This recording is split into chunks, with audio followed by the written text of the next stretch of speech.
Lakshmi studio present.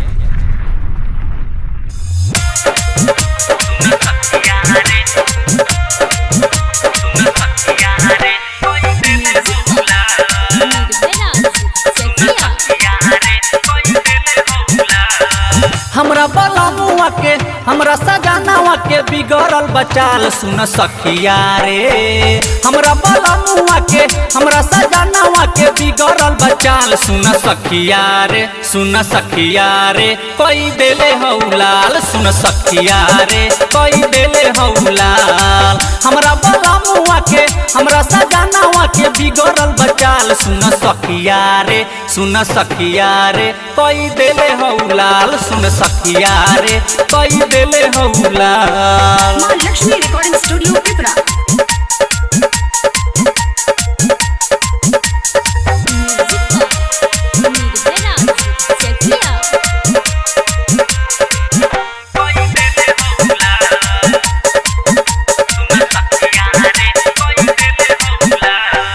घरों में ओते मर कोरी भुता के करेला प्यार गज मैसेज पर सुता के।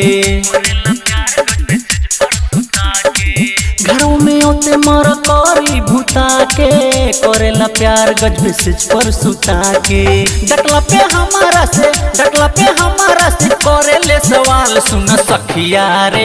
सुन सखिया रे कोई देले हौलाल सुन सखिया रे कोई देले हौलाल। हमरा बलमुआ के हमरा सजनावा के बिगड़ल बचाल सुन सखिया रे।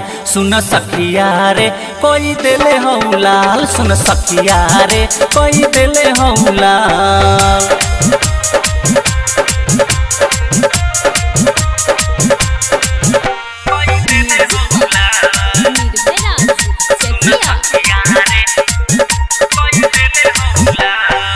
सुते न पहले बिना हमरा से भेंट हो काटेला उठवा के बुझी चॉकलेट हो। सुते न पहले बिना हमरा से भेंट हो चटेला उठवा के बुझी चॉकलेट हो। उठेला दर्द दहिया होके ना संभाल सुन सखिया रे। सुन सखिया रे कोई देले हौलाल सुन सखिया रे कोई देले हौलाल। हमरा सजनावा के हमरा बलमुआ के बिगड़ल बचाल सुन सखिया रे। सुन सखिया रे कोई देले हौलाल सुन सखिया रे कोई देले हौलाल।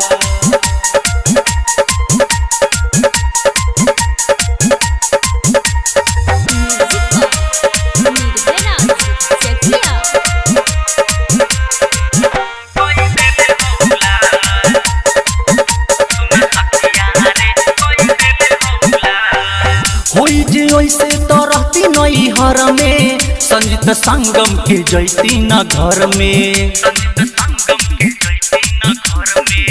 होई जे ओइसे तो रहती नई हर में शंभू मलाह के न जैती हम घर में। राइटर बिना जैन रहेले बेहाल सुन सखिया रे कोई देले हौलाल सुन सखिया रे कोई देले हौलाल। हमरा सजनावा के हमरा बलमुआ के बिगड़ल बचाल सुन सखिया रे कोई देले हौलाल सुन सखिया रे कोई देले हौलाल। मां लक्ष्मी रिकॉर्डिंग स्टूडियो पिपरा।